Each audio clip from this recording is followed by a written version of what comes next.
Today, we're talking about Xbox's shocking price increases. Could these insane prices be the last nail in the coffin for the Xbox console? Plus, new footage of Borderlands just dropped, and we've got some strong opinions. And surprise breakout Clair Obscur Expedition 33 is breaking some major records and lands a surprising Metacritic score. Stick around for all this and more.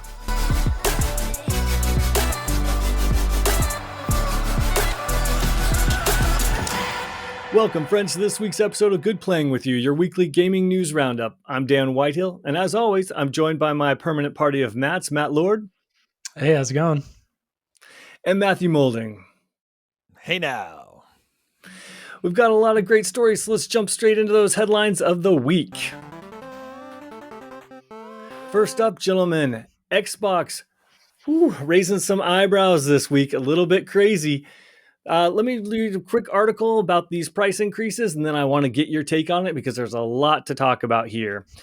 So this is an IGN article by Rebecca Valentine, and it's titled, Microsoft raises the price of all Xbox Series consoles. Xbox games confirmed to hit $80 this holiday. Eesh. Microsoft is raising its prices on Xbox by a lot. In an announcement today, the company said that we'll be raising prices on Xbox consoles, controllers, headsets, and some games. The price hike for consoles and accessories kicks in today, May 1st. And while games prices may stay the same for now, we should expect to see Xbox charging $79.99 for new first-party games around the holiday season. Price increases are taking effect globally, with the exception of headset prices, which are only going up in the US and Canada. Going forward, here we are expected different prices on the consoles and accessories, but there are a couple I wanted to point out. The Xbox Series S, the 512 gigs, is going from $299 to $379. Xbox Series X from $499 to $599. Xbox Series X 2 terabyte is going from $599 to $729, and the Xbox wireless headset is going from $109 to $119. And I only mentioned that one because I've owned two of them and they failed, and I think they're trash. And I think it's funny that they're charging more for trash, but that's just me. Xbox quoted themselves as saying, "We understand that these changes are challenging, and they were made with careful consideration given market conditions and the rising cost of development. Looking ahead, we continue to focus on offering more ways to play more games across any screen and ensuring value for Xbox players," end quote. So, gentlemen, how bad is this for Microsoft? And is this the death knell for the Xbox console, as some are suggesting? Maulding, you nail take it in away. the coffin. Nail it, absolutely nail. If I didn't have everything that I do gaming wise tied to Xbox, I wouldn't work with them anymore. However, PlayStation, we're weeks/months away from PlayStation making the same announcement. So it's going to be the exact same thing. I had some discussion with some people over Twitter yesterday or today when the announcement happened, and a lot of people thought that, like, hey, this isn't tariffs, this is just complete corporate greed. However, I want to say that it's probably a little bit of column A and a little bit of column B, because there are 25, I think it's 20 or 25% tariffs on China that we have right now, thanks to President Trump. And I think the majority of console and electronics production from Xbox is made in China. So they are raising these prices because of the tariffs. However, they have this cover because of the tariffs that they're going to do it more, probably more so than they need. They're going to keep it that price even after tariffs leave. There's no way it's going back down. So, and then we also have Nintendo that opened the door for them and the $80 That was the games. comment. Yeah, that was the comment I saw a lot of trending on Twitter, was like, thanks Nintendo and that sort of stuff. Yeah. The one comment I have to say real quickly before we move to you, Lord, though, is I looked it up. Digital games don't see tariffs. No, they don't. It's only physical games. So Correct. Come on, man. Like, suck it up. All agreed. Like, all agreed for that. That's some bullshit. This thing has been in the cards. Like, they rose the price in Europe and Australia not that long ago. They had those lifts, I think, or maybe just Europe. And I think that was bound to happen here. I don't see, like, I think the tariffs are just a complete cover. I think they had the idea to raise the price of these consoles. And then of course the tariffs are just like, that's the perfect cover. Why would you not? So they're just going to go ahead and make their little bit extra money, maybe at the expense of the entire ecosystem of Xbox. And I think if this is just to raise prices, I think this further proves that these console makers are just like, they're trying to get out of that and they want you just to play on PC. I think if they can just get money now, like a quick buck with these consoles that they just can sell, sure. But I think we are going to be seeing the PC market just continue to thrive. And we may not see consoles anymore because I just don't see the return in investment when you could just go ahead and buy. I mean, PC parts are, of course, going to be more expensive in the long run, also, but you're still going to get more bang for your buck, even at in a just like a basic system. Like it just is such a strange decision for Xbox to be doing this right now when they're having their struggles. It seems strange. I gotta say, I think this is Microsoft throwing in the towel in the console race, because when your baby is really Game Pass, you want to subsidize consoles and make them as low as possible. And so they're doing the exact opposite here, and they're shooting themselves in the foot, and they're gonna take themselves out of the console game by raising these prices. But the other thing is, the US is their number one market. They're not very effective in the rest of the world, and they are damaging themselves on their home turf and pissing people off left and right. It is one thing if Xbox had waited for Sony, because we all know, you're right, Malden, Sony's totally going to do it. Oh, yeah. They could have waited, but instead they went first, and that looks really greedy. And not only did they go to the $80 of the games, they raised the price on all of their consoles and equipment too, which clearly says fire sale. We're trying to make as much money as we can, and we are getting out. Will there be another Xbox console? Yes, because they're greedy and they want to keep the people who are in the Game Pass ecosystem subscribing because they want that money, but it will fail. This is them shooting themselves in the foot, not only in this generation, but the next generation, and they're really fucked now, essentially. I want to make a note that prices are never going to go down. It's never going to be a AAA game is never going to be lower than $80. Again, I mean, that's of course hyperbole, and I don't know that for a fact, but that's my assumption, and I would bet money. No, you're right. And I also want to point out that there was an Arby's near me, and I say was an Arby's near me during the pandemic. They raised their prices so much and claimed pandemic. At one point, a sandwich meal there was $17, like $16.75 or something like that. And that Arby's no longer exists. So they priced themselves right out. Lesson learned from Arby's. Yeah. Yes, it totally is. Xbox should take a note from Arby's. Yeah. Well, I'm just saying they have that handheld coming out. And if that thing is like a $600, $700 price point, oh man, that thing is going to fail so hard. But the handheld isn't even theirs. It's the Asus ones, right? So they're not even the ones setting the price or doing anything. They're just the ones trying to profit off of it. Yeah. Well, has there been confirmation on that? I thought it was still complete Xbox still, but like using their, no. When we had the footage and we showed it, it was the... Right. Yeah. But it's still going to be Asus all the way. Okay. Well, the ROG Ally or whatever. Yeah. Oh, so it's still just going to be a ROG Ally. Ally, branded that. See, that's so silly to me anyway. But I'm just saying this is crazy. I don't see, like, if you didn't have an Xbox right now, would you even consider to pay no that price? Chance. And what I think is going to be interesting is going to see, like, what does GameStop do? Do they get smart? Do they had a big, they made a big splash with their 420 special saying we're going to give $420 for your Xbox Series X. And people are like, ooh, time to trade it in. There's already momentum for people trading in their Xboxes. Microsoft should not be doing it now. They are not reading the tea leaves or the writing on the wall. It is clear that when Nintendo tried to raise their prices to $80, people flooded their Treehouse live stream saying, drop the price, drop the price, drop the price. And I think here it's okay. Look, Xbox is clearly out of the game. They're insane. They don't have a future. That's fine. But now let's talk about these $80 games. I still think this sucks because look, call me cheap or whatever you want. But the thing is, And you're right. But the thing is, we started paying $70 for games just 2 years ago. Are you fucking kidding me? How the hell did we go another $10 within 2 years? We just had a price hike. How greedy are these assholes? I'm blown away by the fact that the industry is moving in this direction this quickly. I understand it's inevitable, but this quickly, it's bullshit and it's greed. And I think it's Microsoft throwing in the towel. It just goes double. You're paying $80 for a digital game. That to me is just like, it literally does not even make sense to me. Like, you're not getting anything tangible.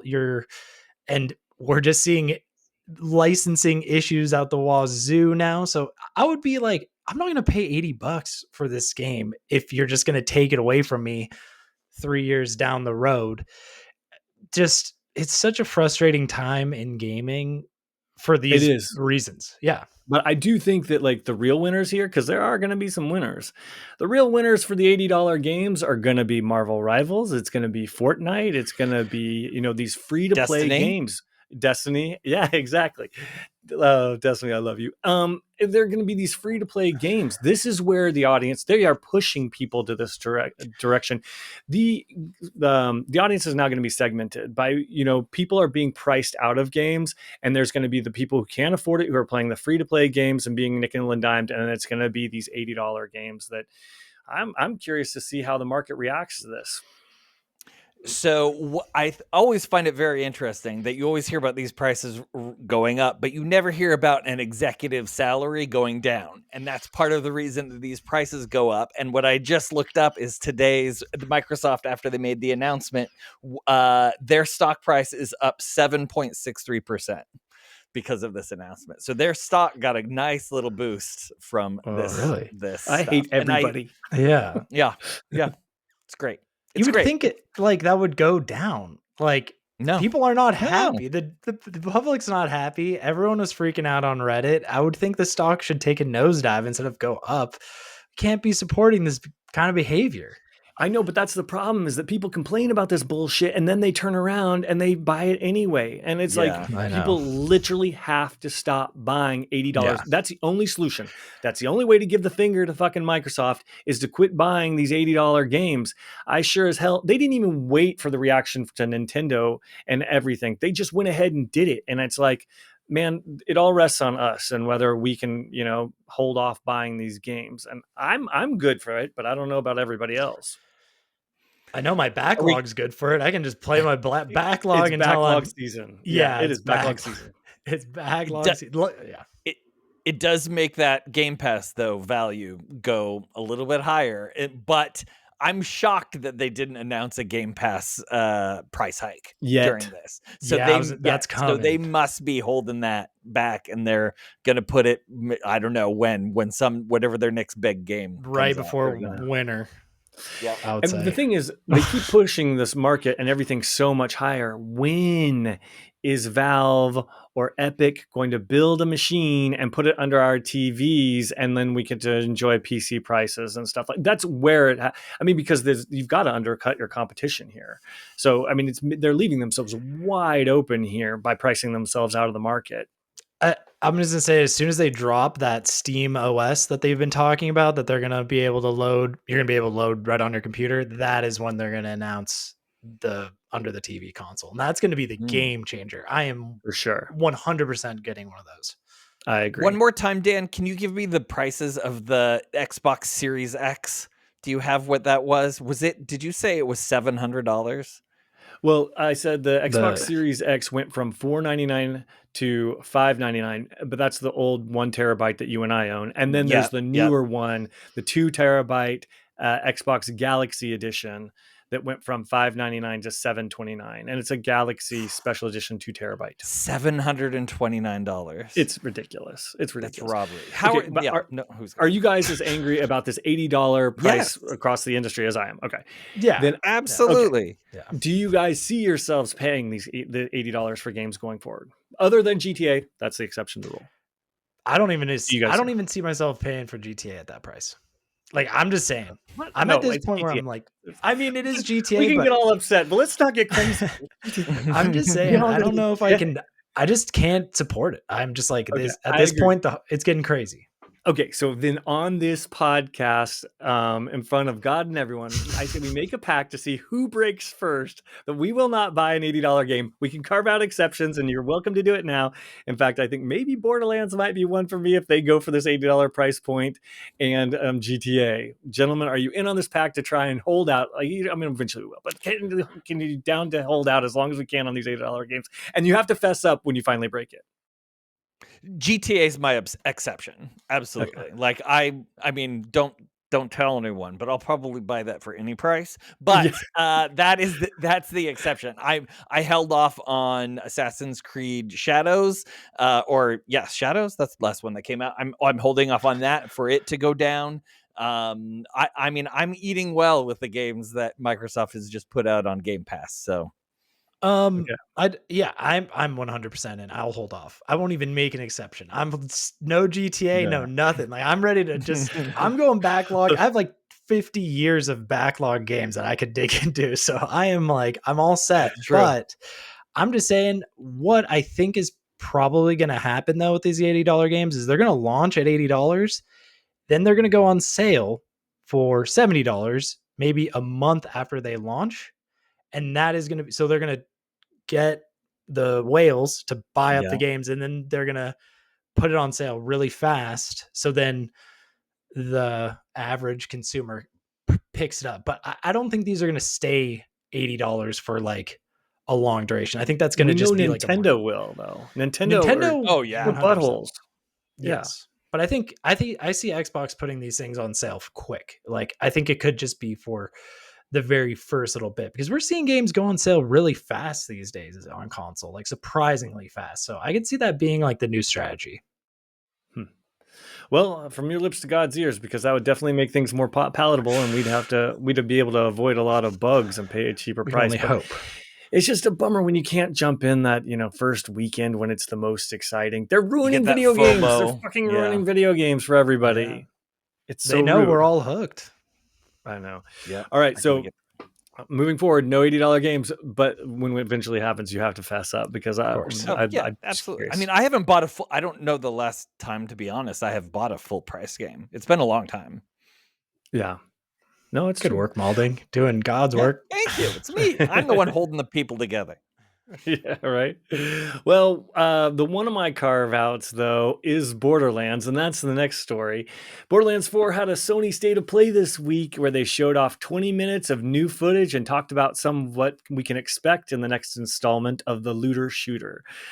Rather than read a long article, let me summarize the difference with the fourth entry into the franchise. So basically, it was a pretty good state of play. They didn't show everything, but they showed enough. I think that was good to tease. And they really, to be honest with you, they kind of had their backs up against the wall because they've put out the same game essentially 3 times. So we had to really see what was going to be different. And I'm curious if you guys thought this was enough. So first off, they showed some movement abilities. We saw the usual run and gun, and of course, sliding and jumping and mantling as they were climbing up on stuff. But now they've added a glide mechanic, so that's kind of like you can jump and then do a 45-degree angle slide down in the air to reach places, which is pretty fun. And they also have a zip line, sort of like hook shot thing that you can zip around on certain places. It didn't work everywhere, but it worked at certain places in levels. So that seemed pretty interesting. And also what I thought was interesting was that you can whip out your own personal vehicle. So essentially, this is all sounding a little bit Destiny 2 to me, or Destiny 3, if you will. And I'm a huge fan of Destiny. And this, I'm like, you get your own vehicle, you do the sliding, you do all these jump. I'm like, okay, I'm pretty good. I love Destiny. I mean, this looks good for Borderlands. And then guns. I love the guns. Everyone loves the guns, but they acknowledged essentially that they kind of, ruined things in 3. And it's true that they did. With the legendaries dropping so frequently, it was like, man, suddenly the silvers, greens, blues, purples, and the legendaries, they were all trash. And you honestly, when you played the game, you really had to hunt the main, very specific bespoke weapons that were behind certain bosses. But now it sounds like they're going to change things a little bit. The legendaries are going to be a little bit more less frequent to drop, which is exciting. But really, they've added 3 new gun manufacturers for a total of 8, and now you can take pieces of different guns and put them together and kind of build your own weapon, whether it's like a Tediore, shot, or Jacobs, or Hyperion shield. Like, you can get these pieces and build your own gun, and crafting's always fun. So I thought that was a really cool change here. And then other than that, it kind of features the same Borderlands stuff. It's got the 4-player online. It's got cross-play at launch, local co-op. Couch co-op, yep. Yeah, good stuff. 4 new Vault Hunter heroes with the usual cameos from the ones in the previous games, new skill trees for us to explore, new powers, including one that had the Siren had this purple cat thing that was like her familiar. So I think having a cat's pretty badass that could pounce on people and kill them. And then they wrapped up the show announcing the release date was going to be moved up 2 weeks, and it's now coming September 12th, which is exciting. And a lot of people have been reading into that with the GTA potential release later on. But they swear to God that they just are ready 2 weeks early. And then they teased more features like dungeons that they would talk about in the future. And as a Destiny lover, hearing the word dungeons got my hopes up a little bit high. So I'm definitely going to be watching the next state of play. I thought it looked pretty good, pretty exciting. What did you guys think? I'm going to harken back to what Dan is always talking about. That color palette, bland AF at the rip. I was like, okay, this game needs a little work on the graphical side. I really thought that thing looked a little PS3 to me. Just saying. I'm not even graphic snob, but listen. Let me have it, bro.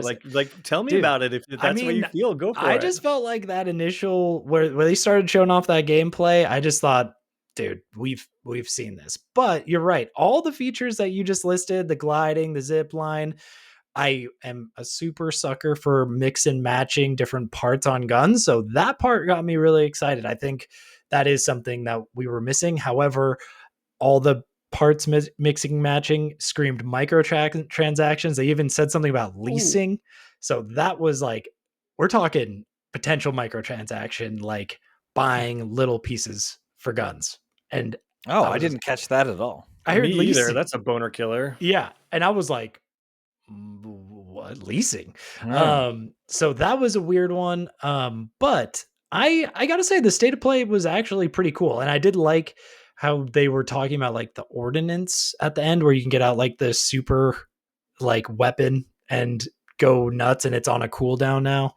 I thought everything it looked pretty cool, but besides the graphics and potential microtransactions, I thought it actually looked better than what I was explaining. Oh, and one other thing, I liked how they were saying loading times were instant. So that is cool. Hey, agreed.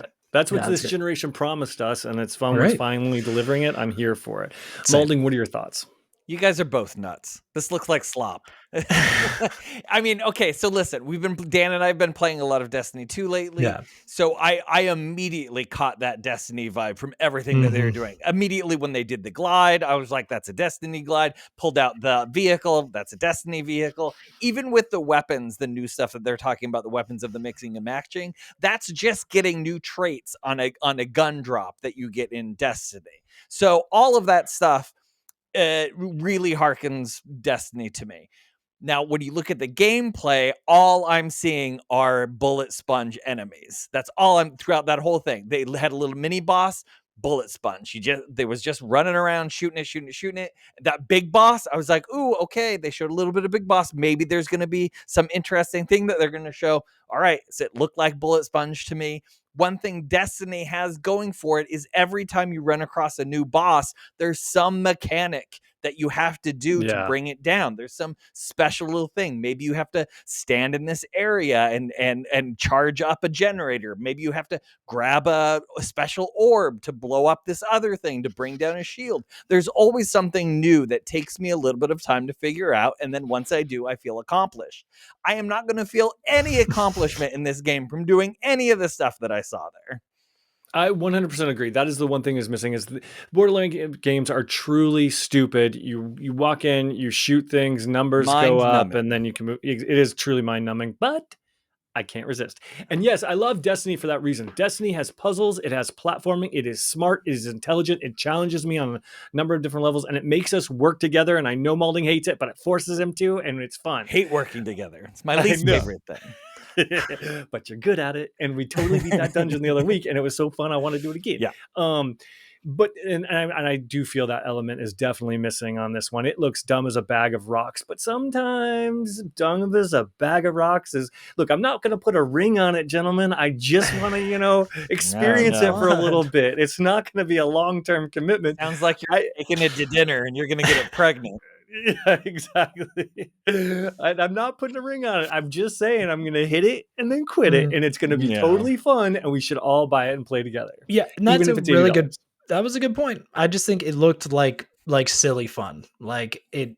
I think it could be fun with some couch co-op. But basically underneath it all, Malding's right. It is slop, but hey, like we need some fun slop in our life. Sometimes. Exactly. Yeah, there's nothing. Sometimes you do need some fun. Yes. I am like Diablo is fun slop to me. Yeah, it is fun slop. Same thing. You're doing the same thing, doing the same powers. There is some fun slop that I enjoy. No, I'm not sure that this is a fun slop for me.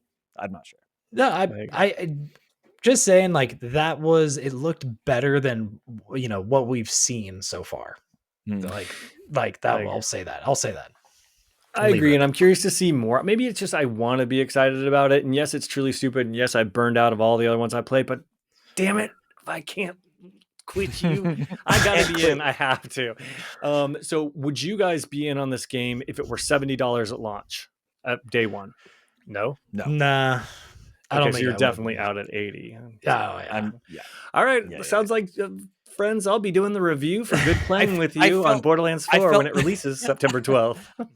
I felt very burnt by Tiny Tina's the D&D inspired one. I love D&D, huge D&D player. I felt burnt by that game. Like there was nothing new there. Yeah. I mean, they had the little overworld, so maybe that was new, but no. And okay, definitely. This is just they're just talking about nothing. Like I think Randy Pitchford, he knows this game is not doing anything revolutionary, and he said that. Remember, we have a clip out there that's doing really well about how he's just saying like, we like don't come after us creatives, and I think this one is looking a little bit like they just took Destiny material and made it their own. So I think it's a little creatively bankrupt in that regard. I agree. I mean, look, even the logo, the Borderlands 4, there's just their gold, the gold, yellow. I mean, that's the exact same one as the last one. They just reused it. So I'm like, okay, but still, I know. I still love it. But easy marks. Yeah, I know. Moving on, though, let's talk about another game or series I used to love, Titanfall. Eesh, Malding, you have this story. Yeah, so this was some rotten news that came out yesterday. I'm pulling this from Ethan Gotcha. Kotaku, Titanfall extraction shooter reportedly canceled as EA lays off hundreds. Respawn announced on Tuesday that it had recently stepped away from 2 unannounced incubation projects. The statement mentioned, quote unquote, difficult changes, quote unquote, targeted team adjustments, and providing meaningful support to those impacted. IGN reported that up to 100 Respawn employees could be fired as part of this week's changes. The fresh layoffs include a mix of developers, publishing, and QA workers on Apex Legends, as well as smaller groups of individuals on the Jedi team and on the incubation projects. Giant Bomb's Jeff Grubb says a new project from Titanfall 2 game director Steve Fukuda was one of the things canceled. And, according to Bloomberg, the project in question was codenamed R7 and was an extraction shooter set in the Titanfall universe that was not close to being released. The Respawn cuts were just one part of a total 300 to 400 layoffs across EA this week. EA spokesman Justin Higgs told Bloomberg, as part of our continued focus on our long-term strategic priorities, we've made select changes within our organization that more effectively aligns teams and allocates the resources in service of driving future growth. Just a bunch of corporate speak. That is just a mess of word salad. It's insane. That was my statement, not Ethan Gatch.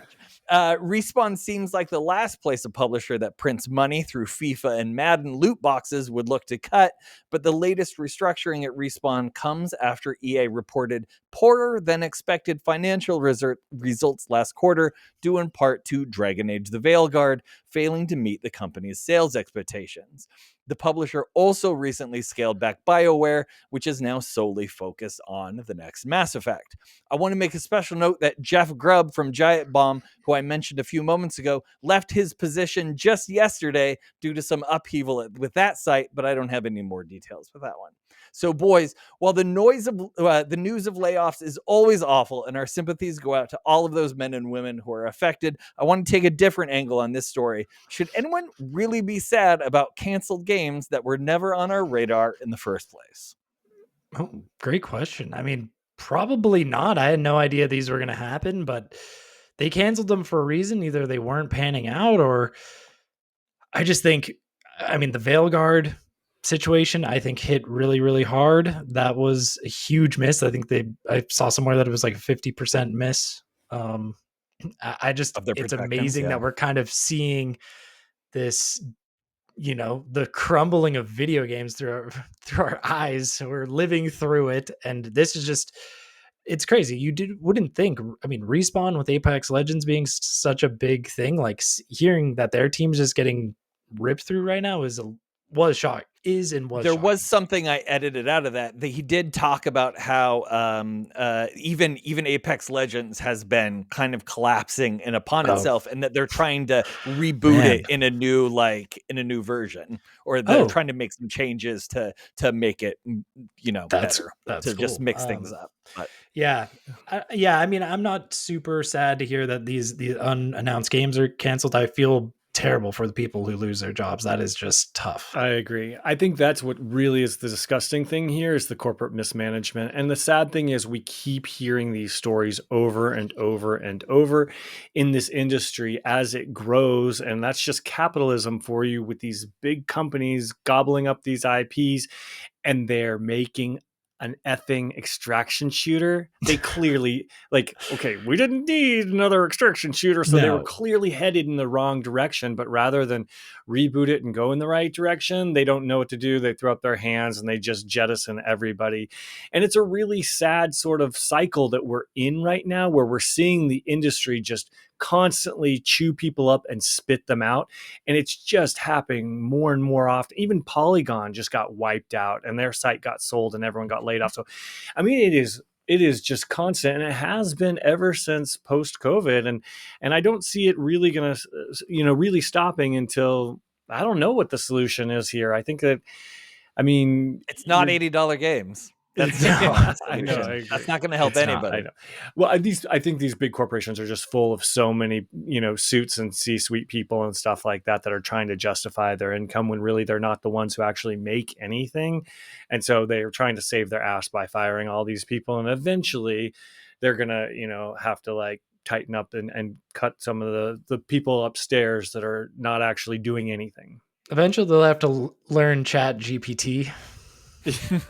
I'm sure they already have. Yeah, that's why I'm saying games should be cheaper, because ChatGPT is doing a lot of the coding and stuff for us too. That's another reason prices shouldn't be $80. I'm still pissed off about the $80 fucking games. Me too. Oh yeah. So I feel the same as all of you. I love Titanfall. I love Titanfall 2. I had a lot of fun with those games. I wish they would have made the money that that Borderlands made, because they're way better games to me than Borderlands is. But it's just a bummer. I feel sad for everyone. It was a hard week. Yeah. Yeah, the industry is just in a shit place, to be honest with you. But one funny story, though, is this Minecraft music thing. Mulder, you also had this one. Oh, yes. Oh, my gosh. Funny. I don't know. In what's possibly the worst news in a week of already terrible news, Jack Black breaks Hot 100 record with a 34-second Minecraft movie song. And this is a story from Gary Trust at Billboard.com. Hit songs are generally quick, but no Hot 100 hit has ever been as brief as Jack Black's Steve's Lava Chicken. The track, at just 34 seconds in its original form, breaks the record as the shortest Hot 100 hit ever by runtime, dating to the chart's August 4th, 1958 inception. The cut from the soundtrack of a Minecraft movie, which, prepare yourselves, has now grossed $860 million globally over its 4 weekends of release, debuts at I hate everybody. Debuts at number 78 on the list. It continues to gain in streaming, surging 62% to 7 million official US streams April 18th to the 24th. Jack Black earns his second Hot 100 hit after Peaches from the soundtrack to the Super Mario Brothers movie reached number 56 in April of 2023. Elsewhere, Steve's Lava Chicken, I hate even saying that, hits the top 10 on the Hot Rock Songs chart, pushing 4 spots to number 10.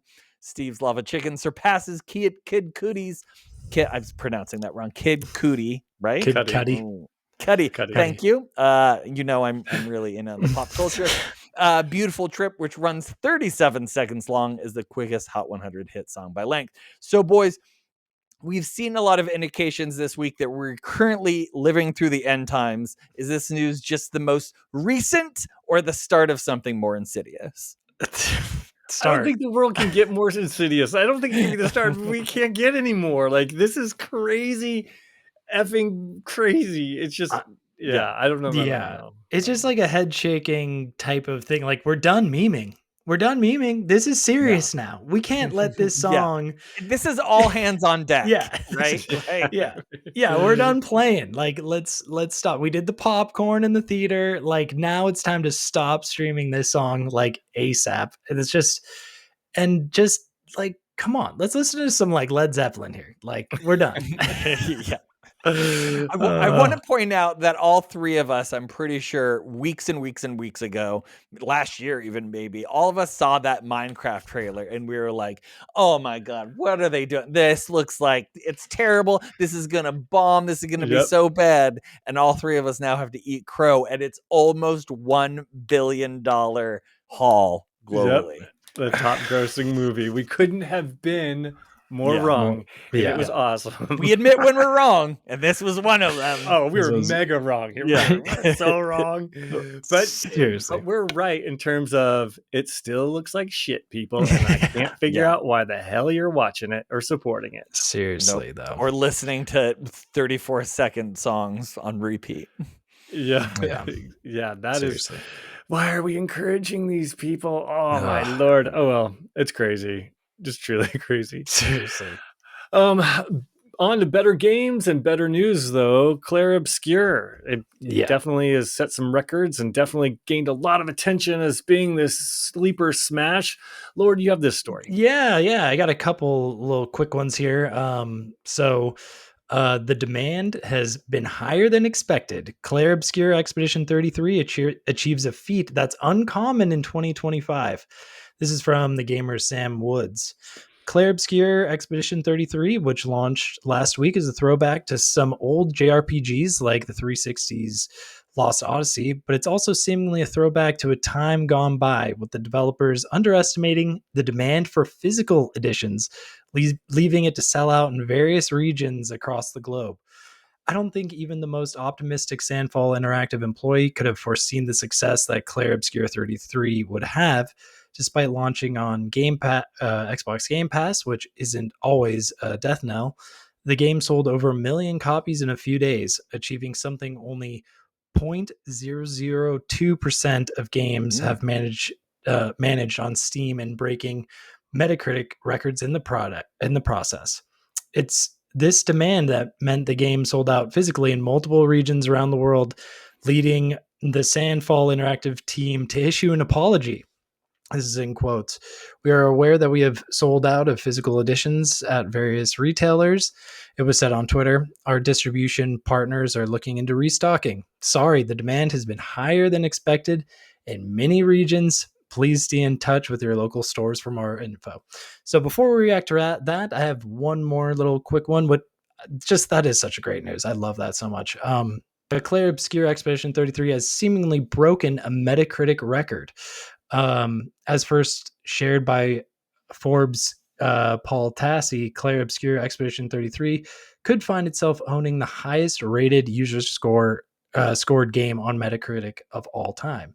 Currently, the game has a 9.7 user score on Metacritic based on over 2,500 reviews, giving it the universal acclaim badge. That plus its 92 critical score also gives it the must play badge. It sounds crazy, but it's almost assuredly true. For instance, the Witcher 3's iconic Blood and Wine DLC is at a 93 user score, while something as timeless as the original Final Fantasy VII is at an 8.9. Even the recent critical and fan declared Baldur's Gate 3 is just a 92. Sorry, Malding. No. So- I mean, This is well, awesome, I mean, though. well, it's not a problem. So all in all, like it's no surprise that these physical games are flying off the shelves. Like this is a game that could be on par with like a Chrono Trigger, so you can have like a collectible in your collection here, which is just crazy. And then would you, like, with all this being said, would you guys consider hitting your local GameStop and picking up a copy, or what are you guys thinking? No way. I'm absolutely considering picking up a copy of this when I can. For one, I want to say it is $50. It is not a full, it's not a $70 game. It's $50. It is quality AF. It is one of, I espoused about it last week. It is right now absolutely my game of the year game. Everything about it I love so much, and I'm having a great time playing it. I'm right at the final boss. I'm about to fight him. Very excited for that. Lord, it sounded like you may have picked it up and started playing it a little bit. Playing on PC, my friend. Absolutely loving it. What a good game. Oh, it's awesome. It's so much fun. Just everything about it, I just really like I can really appreciate the writing and the voice acting in this game. Super well done. I know the guy looks like Robert Pattinson. I can't get that out of my head. That's what I was gonna say. I didn't even clock that until you said it. And now I can't get it out. It's R-Pads 100%. Like you guys are Twilight movie lovers. You're loving that R-Pads action. I seriously am. I mean, that's a shoe-in for the movie that they're adapting. So I'm just really excited. I just think it's awesome that an RPG is making this sort of splash in 2025. It was something completely unexpected, not on my radar at all. I mean, especially with the Oblivion remaster. So no, it's awesome to see like an underdog team with an original IP, because it's rare, kind of break through the noise, especially when they had Microsoft doing them dirty and shadow dropping Oblivion at the same time. The fact that they've been able to hold them off and really, become something huge speaks volumes. And so I'm really happy for them. Yeah, I'll give it a try. It's on Game Pass. It's not really a me game, but I definitely think this is a shoe-in for the conversation for Game of the Year already, with the amount of hype we're seeing. And, good for them. I'm glad to see some indie team actually getting the spotlight and deserving it. Yeah, and it doesn't feel like an indie game at all. Like this feels very much like a quality AAA title that would be put out by like a Square Enix, like back in its heyday. It is it is so good. And as soon as I finish fighting the final boss, there's a whole bunch of end game content to do too. Side bosses, side dungeons, stuff that I haven't even experienced yet that I'm super excited to. And then there is New Game Plus on top of that. Wow. Just slaying out there. Yeah, good for them. All right, well, let's move on to the listener emails of the week. This week, if you want to suggest a topic, actually, first, feel free to hit us up at goodplayingwithyou@gmail.com. Just like Bill did, he wrote in, "Hey guys, I've got a spin on the standard quote, what game would you take on a desert island trope. Same premise. A person is stuck alone on a desert island or interstellar voyage or Antarctic science lab, and they've only have room for a single game to occupy them and keep them sane. Assuming this person is your bitter rival, what game do you give them to completely sabotage their mission? Love to hear your thoughts. Thanks, Bill. And I gotta say, Bill, you're an evil genius. I loved this question. I love it. And this is the one time I actually emailed back and was like, so what would you choose? And he was like, I don't really have a choice, but just say Baldur's Gate 3 to mess with your co-host. I thought, oh, no, Bill's now my arch nemesis. I know. He gets double points from me. Oh, I love you, Bill. You're awesome. Yeah, Bill is a legend. Now he's my bitter rival. Yeah, right. You can fight awesome. Bill, and I'm still going to fight Microsoft for their $80 games and their price hike. I'm still angry about that. But back to the point here, gentlemen. Let's talk about sabotaging our rivals. What game would you give them? Molding, why don't you start?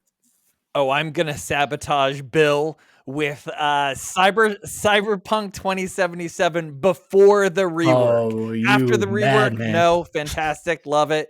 Before the rework, though, it was nearly unplayable. And so I'm going to go up to Bill and I'm going to be like, hey, Bill, we're on this desert island. Enjoy this great game. And give him old Cyberpunk 2077 for the rework. Just I sent it back. I was one of the people that got the refund on this. Playing it, there was a visual circle around you as you walked, where the popping of junk on the street was popping in as you walk. That drove me absolutely, and that was the end of it for me. I was like, no, this game is terrible. I hated all the people on the street looked the same. They was all like the same little person and the same big guy. It was just really awful to play. Now, love it, have a lot of fun with it, but back then, that's the game he's getting. Oh, it's so good now. But yeah, that base PS4 Cyberpunk was hitting wonky back in the day. Holy. Mine, this one, I know you guys think it might be a little controversial, but I'm going to hit them with an Resident Evil 7. Now, I know a lot of folks out there like this. Fantastic game. I think they play it and it is so scary that it messes with them psychologically, and out there on the desert island all alone. And you're playing mind games. I'm playing mind games, and you're getting in there and you're like, imagine playing that game alone in a pitch black. That would mess with you 100%, because that game is so scary that your nerves would be so frayed you would lose your mind. So that's what I would send them out there with. I like your thought, but I love playing that game in the dark, and it's really fun. So I think you might be doing your rival a favor. Literally too scary of a game. Too scary. No, interesting choice. Mine is a little bit more. I don't know if you guys heard this. I don't know if this is too basic, but this is like one of the most tedious and famous games for being tedious. It's the Desert Bus Simulator. Have you guys heard of this? Never heard of it. Okay. Well, essentially, it was a game. It was a joke game that was created and for the CD, the Sega CD. It actually was never published, though. And interestingly enough, it was conceived by Penn and Teller in 1995. Oh. Yeah. And it was basically, the game is just one shot. It's you driving a bus across the desert, and you're going from Tucson to Las Vegas. And it's in real time. The game takes 8 hours, and on top of that, the steering wheel slightly pulls to the right. So while you're going down the straight lane, you constantly have to just be kind of tapping it to make the bus keep going thing. It's just that's so funny. Yeah, it's Is there really traffic? Monday. No, there's no traffic or anything like that. They made it in reaction to the conversation that was going on in the society back in the 90s with Janet Reno bagging on video games for being too violent and too realistic. And they said, you want a realistic game?